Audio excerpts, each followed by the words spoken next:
Hello and welcome to all of the attendees that are watching this webinar. Welcome to our weekly Hāpara webinar series. I'm really excited tonight to be talking to Rebecca Recco. Rebecca, thank you for joining us. Thanks, I'm really excited to be here too. Awesome. So for the people that are watching, Rebecca, tell us a little bit about yourself. What's your background? Where are you teaching right now? Hi, okay, so I'm teaching at Montera Middle School. I'm in Oakland, California, which looks a little bit like a apocalyptic hellscape right now. Everything is orange outside. I'm here by way of West Virginia, so if you hear a slight Southern accent, that's where that's coming from. I love teaching middle school art, which is kind of crazy because for a lot of years, I always thought I would never teach middle school, but this is definitely my jam. I love middle school, love teaching art, and I love working with Hāpara. Awesome. And about how many years have you been working with Hapara? This is my third year, and this is my 20th year teaching. Oh, wow. Awesome. Yeah. So you said Hapara the way that we're supposed to say Hapara, which is Hapara, which is the New Zealand way. There's Hapara, which is what we say in the US, and then Hapara, I've learned, is how they're saying it in Canada. So there's no wrong way. So Well, that's good because I had only read it. I had never heard it said. So I spent 2 years saying it Hapara, and then I went on to the community and got schooled in how to pronounce it the correct way. So so I'll probably bounce back and forth. So the Kiwis, I mean, we started down there, so I guess they lay claim to saying the right way, which is Hāpara. You got to say it with the accent. So yeah. Today we're going to talk about promoting equity in learning with Hāpara Instructional Suite. So not that that's a detailed and lengthy subject or anything, but we're going to solve all the world's problems hopefully here in the next 45 minutes or so. Talk to us a little bit about some of the challenges that you faced in the classroom around equity and kind of what you were hoping to achieve. Yeah, so I have probably jumped into one of the most challenging schools as far as equity goes. We have a lot of students who are English learners. We have students who have come from other countries and maybe have not attended school all the way through. We have students, we have a large special ed population. So there are a lot of different needs. I mean, never mind the fact that every single student is different. You know, they're not widgets that come from some factory with factory settings. So, you know, when you're teaching, especially something like art to students that maybe are struggling with lots of different ways of learning, then, you know, you really need to find ways to meet the students where they are. And so that's where these workspaces come in, being able to make groups and being able to provide different supports for different students really before the fact, and then just to be able to kind of automate that and teach my class at the same time is amazing. And it allows me to spend more time face-to-face with my students. That's awesome. Now talk to me a little bit about how you're actually using Workspace in terms of an instructional process. Well, so the thing with teaching art is that you have a lot of steps. There's a lot of scaffolding that has to happen. There's this whole workflow that has to happen. And especially learning online, it's hard to really see where students are in their projects. So one of the things that's really cool about Hāpara is that, you know, I can kind of make almost like a gating system, you know, so the students have to do one task to earn the next card or to earn the next section, and to be able to show them, you know, the next step. And so one of the things that I really love about it is that I can make any number of different paths through the same project, and no student knows that they're getting a different path than anybody else. The grouping system is just the best thing to happen ever, and I really love it. Oh, that's great. How many groups do you use in a typical class then? How do you kind of group students normally?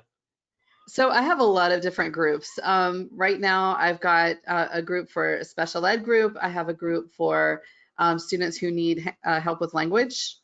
I have a group, I also have different actual collaborative groups too. So I use that a different way because I like to kind of like create these little collaborative opportunities for students to work together. So I've got a ton of different groups, and it gets a little confusing. Sometimes I have to make a little map on a piece of paper before I make my workspace so I can figure out the workflow for everybody. So I have all these crazy sketches everywhere. But once I figured that out, once I got the logic figured out, then it was pretty easy to start to work those out. Great. And so now, what's your situation in Oakland right now? You guys are all remote, correct? We are all remote right now, yeah, for the time being. You're a virus hotspot, you're a physical hotspot with the forest fires going on. So yeah, there's a lot going on. I was reading a notice and it was like, don't leave the house, but leave the house, like shut the windows because the air quality is bad, but keep the windows open. And so it's, yeah, that's how it's been. It's been very hot. So at least today it's cooler and I can keep the windows shut. But if you see me wiping my eyes, I'm not crying, I promise. It's the smoke coming in. So absolutely. So how do you teach middle school art from a distance then? It's pretty crazy. So what I do is I usually start the workspace off with some how-to videos. I record my own demos, but sometimes I find demos on PBS Learning Media and other websites, where I can find content that's already made. And then I have to scaffold everything. So, even the learning objectives for the week are a card, and, every activity is its own little card in its own little column. And, it's really kind of a great way because when kids are learning from home, I can't be there with them to see, if they're standing there looking really confused, or, I can't read the room like I did, when we taught in person. So this has been kind of a great way to do that because I can kind of look and see where students are in the project. And, I can kind of build in these activities for students to do. So as they start responding, then I get some kind of notification about where they are. So if a student gets stuck in one place for very long, I know that they're not, really understanding, or there's some confusion, or, they're just got distracted and they're off task or something. And that's a way for me to kind of see what they're doing without actually being at their house. That's a great way of looking at it. And are you running synchronous or asynchronous, or is it kind of how do your students access kind of the work, and what's their pattern? So we're doing kind of both. We have a 40-minute synchronous class followed by a 20-minute asynchronous class, which then makes it synchronous, but cameras off. So it's basically synchronous and synchronous, but the cameras go off and then the kids can work on things on their own time. But what I think is really great is that parents can also go onto the workspace and see every little step that we're doing. And so they can kind of check in with the students too. And I think it helps kind of parse things out a little bit for parents who are now the teachers at home. Absolutely. And I know a lot of teachers have used Workspace to actually, they put cards in for parental instructions, especially in like the younger grades and that sort of thing. So, or Google Translate to put it into, different languages and stuff when they know that the parents probably are, English is definitely not their first language. So. Oh yeah, that's a big one. I have Google Translate on mine too. That's great. So, how did your workflow change then when you March hit, the world went crazy. It's been March now for however many months, 5 months. How, everyone went home. How did your workflow change? I mean, it doesn't sound like you were impacted as much as maybe some would have been. So that's the crazy thing. I was actually at a different school last year when everything hit, and my students were already using Workspace. And so I had to reconfigure the workspaces a little bit, but not really a lot. And the cool thing was that my students already knew how to go through a workspace, and they already knew how to find, all the parts of the workspace and everything. So it really wasn't that much of a shock for my students. And it was my participation was really way up because these kids already knew what to do. And so it's kind of interesting. My husband is actually a history teacher, and he's really big into statistics and things like that. And so he was watching the virus numbers, and he was like, "You're gonna go probably be teaching from home really soon." And I was like, "Yeah, whatever. No, we're not gonna do that." But I went ahead and designed a workspace for if we did have to start working from home, then all the information would be there. So we started a project in class, and then the kids finished it at home. And the workspace was already there. It was already built. And that really freed me up to do a lot of things like, calling kids up and being like, "Are you okay? Do you need food? those kind of things that teachers really never have time for. Well, and it's interesting you say that, and especially I mean around the conversation of equity. We did one of these webinars earlier in the summer where we had a bunch of students on, and from different parts of the country. And they said the number one thing that they miss the most, being working from home, is that one-on-one connection with their teacher. There was no one there to like look at them and say, "I know you're having a bad day. How can I help?" And so it sounds like you freed up some time to be able to do that, and that's amazing. Yeah, it was really nice. And it was nice to sort of automate the teaching part so that I could deal with the life part, because I mean, I too am dealing with crisis situation, I'm a human being too. And so, that was a really tough change for me, a tough, situation. I was checking on my family all over the country, and so it was kind of nice to kind of have my teaching on autopilot a little bit, and then I could work on connecting with families and connecting with my own family, and it made things a lot easier. Well, the nice thing too is, especially as you start looking at like the groups and differentiation within a workspace, is that, as you say, it allows you to go on autopilot with some of those things and then come in for reinforcement when necessary, or come in when a student's lagging behind if necessary, and do those different pieces. Right. It was easy to spot the kids that really, really needed the help the most, and to, say, well, this kid has been on this card for like 3 days, like, what's going on, and reach out to that kid and find out, what was going on. In one case, the kid didn't have any art supplies at home. And so I was able to do a drive-by, throw the supplies out the window of my car, which we really weren't supposed to do, so don't tell anybody. But that way he could have some supplies and he could finish the project, and, in a way that he wanted to finish the project. He didn't want to do a project with just pencil and, junk mail. I mean, he wanted to like actually have the supplies and do a good drawing. And so it was cool to be able to assess that. And I don't know that I would have been able to do that if I hadn't had some way to see exactly where he was hung up in the lesson. It's wonderful to hear. It's amazing that you do that. Not every teacher does too. So it's a testament to the relationship I'm sure you have with your students. Did you find that that you had a lot of students who were working kind of late at night, or I know that especially kind of high school type students ended up having to be babysitters in a lot of situations, and weren't able to necessarily do the synchronous learning. So did you have a lot of those students, or? Oh, for sure. We had a lot of students who were doing that. We had a lot of kids who were learning on their mom's cell phone. We had a lot of kids who, were sharing one device with maybe like 5 or 6 siblings trying to go to school. I know that my area has done a really good job of getting technology out into the kids' hands, but that was not the case in the spring. In the spring, a lot of kids were just using whatever they had. And, that was one of the things that was really challenging, was that, a lot of kids were learning at times that I wasn't online. And so they were able to do the work on, kids were logging on at like, 3 in the morning, 4 in the morning, but I was able to get online and see where they were, and, see the things that they had, left for me as messages, to see some of the things that they had turned in.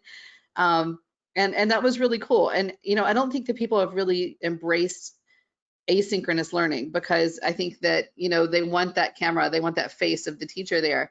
But the cool thing about the Hāpara workspaces is that, the kids can learn at any time. And I can put things in there that, allow them to connect with me, even if we're not connecting at the same time. The kids said that they really love seeing videos of my face. They thought that it was really interesting to see videos of like my house in the background, because to kids, you're a teacher in the school. So getting a glimpse at your life and the way that you're living, that kind of helps them to stay connected. Oh yeah, there's nothing stranger as a kid than seeing your teacher outside of school, at the grocery store or something. That's like they're not supposed to exist outside of that classroom, right? No, not at all. That's great. What are some of the big challenges that you see that you're hoping to either solve in the fall, or that you're facing that maybe you haven't come up with a solution yet? Like where are your big challenges that you see? My big challenges are with students who are just disconnected from school. They're not logging in. And this is something that's happening no matter where you are, or who you're working with. But there are always those few students that have just kind of checked out, and since maybe they don't have somebody there to put them on the computer or whatever. So that's another thing, that it's really nice to have a little bit of free time that I can call these students up and say, hey, you're not logging on and I miss you, where are you? And that's just kind of a great way to be able to do that. But another thing that I'm concerned about too is, we have a lot of students with a lot of different reading levels. And so sometimes accessing the information, even just looking at, a menu on a screen, is really tricky. So I'm trying to find a more organized way to put lots of little help videos into a place where students can find it.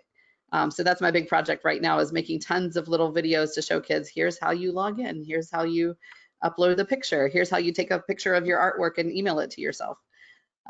So, always new challenges.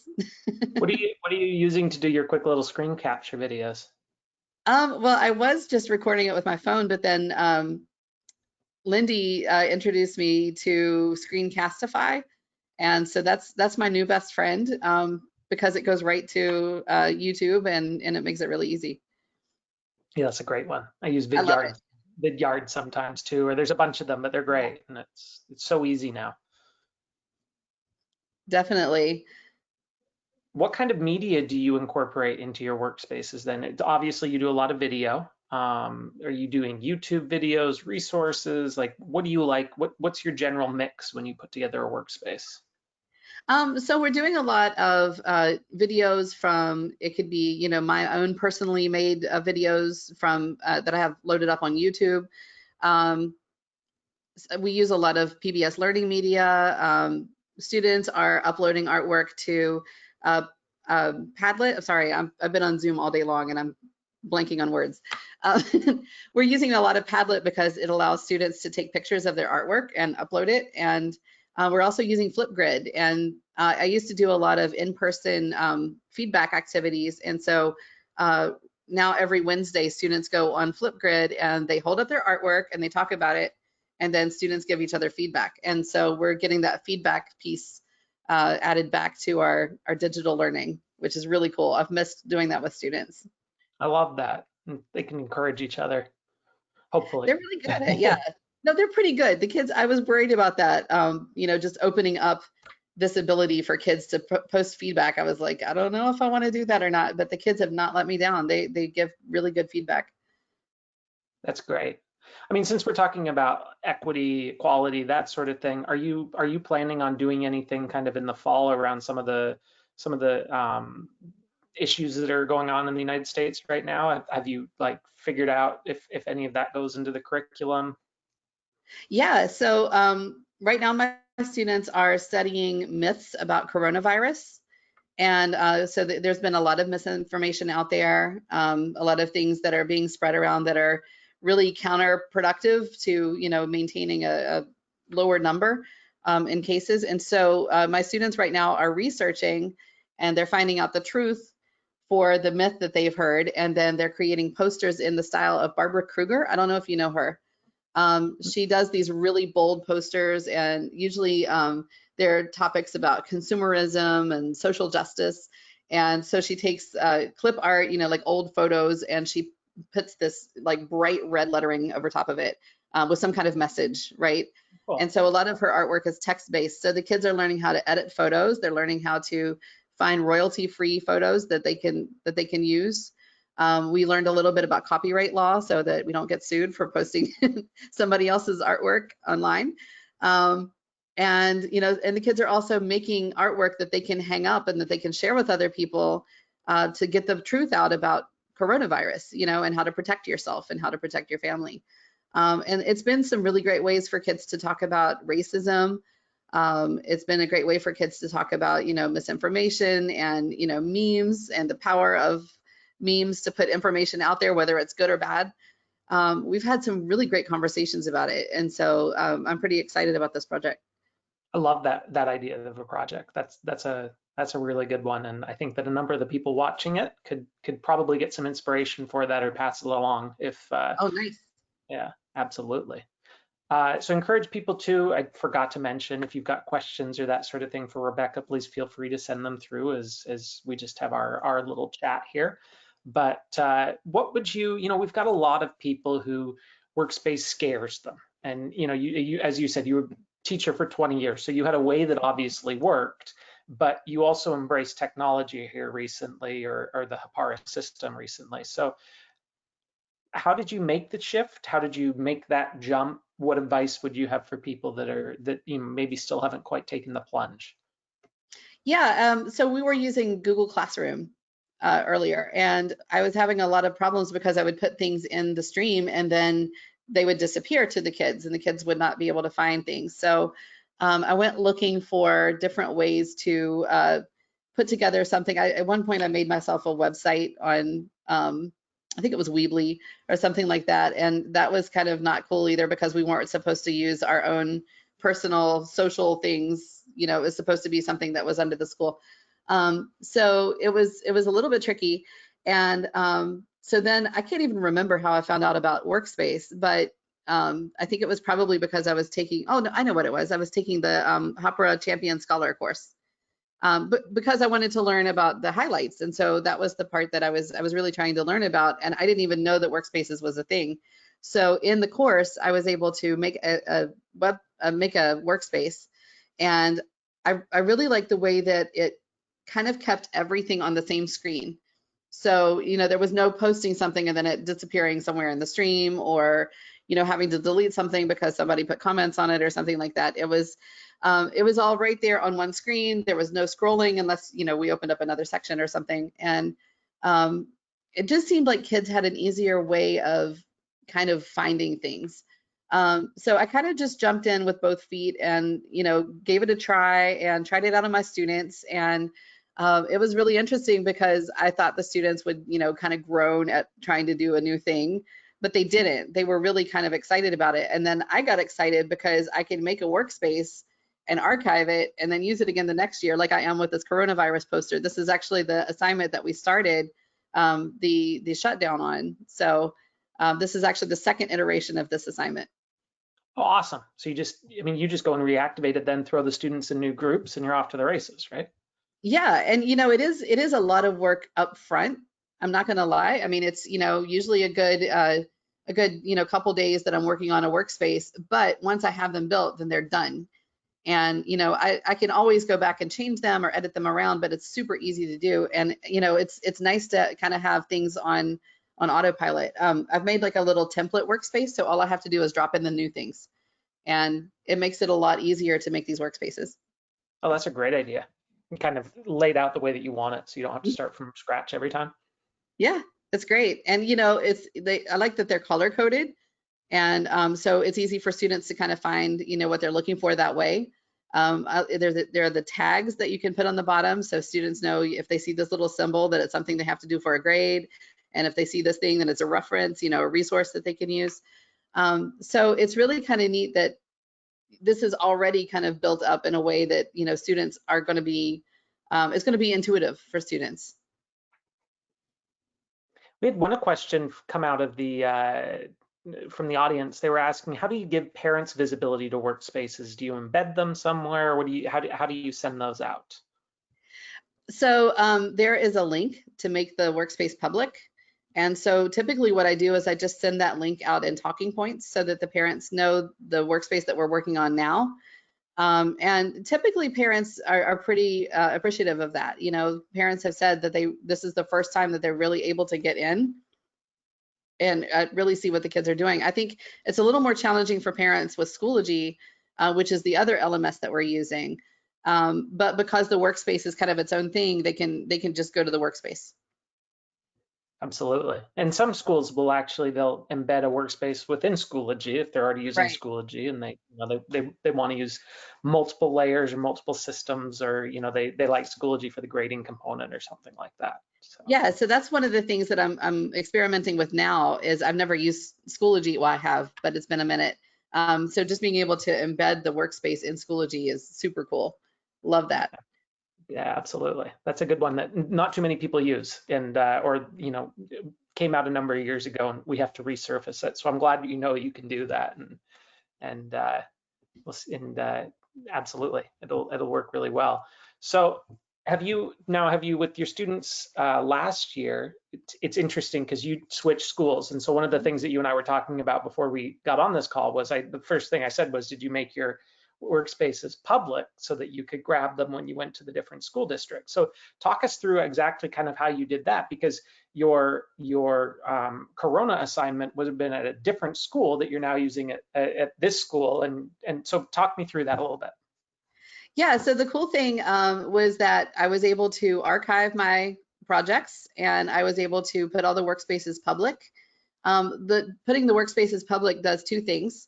That means that it's out there for other teachers to use. So this year, I'm actually mentoring some new teachers.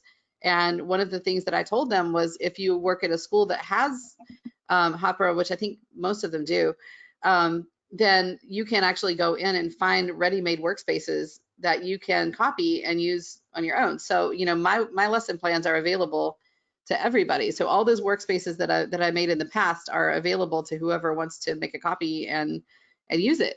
And so that was cool because I didn't lose all my work. And it was also cool because, I'm able to share these workspaces with other art teachers and we can collaborate. I love that.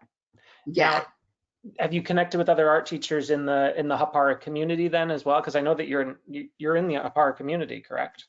Yes, there's a few. It's a pretty quiet group so far, so I'm trying to shake things up. If you're an art teacher, you need to log in and let's make something happen. Absolutely. You get like 10 of you guys together, you'll have a whole curriculum and all sorts of things, and they will be by far the prettiest workspaces, I'm sure, out of everybody. Now, talking about mentoring and being able to find things, if people watching this are curious about maybe what your coronavirus workspace looks like, how would they find that on Discovery? Do you have a secret code that they can search or something, or the title of it? I don't think there's a secret code. I think it just says coronavirus posters. So I think if they looked it up, but I went through the summer and tagged everything because we have the new tag feature. So I put all kinds of different tags. So I think if you search for Barbara Kruger or coronavirus or COVID-19, this poster should come up. Awesome. I'm going to jump on and take a look at it because I'm curious. I think it's a great idea. And it was Barbara Kruger, right? Yes, Barbara Kruger. Sorry about that. You get some live Oakland traffic noise here. Perfect. It's you get some gray Chicago haze here. So I never understood why people said that Labor Day marked the end of summer, because I always lived on the West Coast and then I moved to the Midwest, and it's like the day after Labor Day, it's like they flip the switch on the weather or something. It drops 25 Oh, wow. degrees. Yeah. Well, we've got 3 comments through. Rebecca is awesome. I love all of her ideas. So that's really positive. It's not a question, but that's great news on that front. Thank you. So the other question I've got, so, you're working with mentoring teachers, and, some of them may use Workspace. So your first one was kind of just like diving in and taking a look at it, or going to the Discovery tab and maybe searching, because you can search by like Common Core strand now. You can do search terms, you can do tags. There's lots of different ways that you can look up.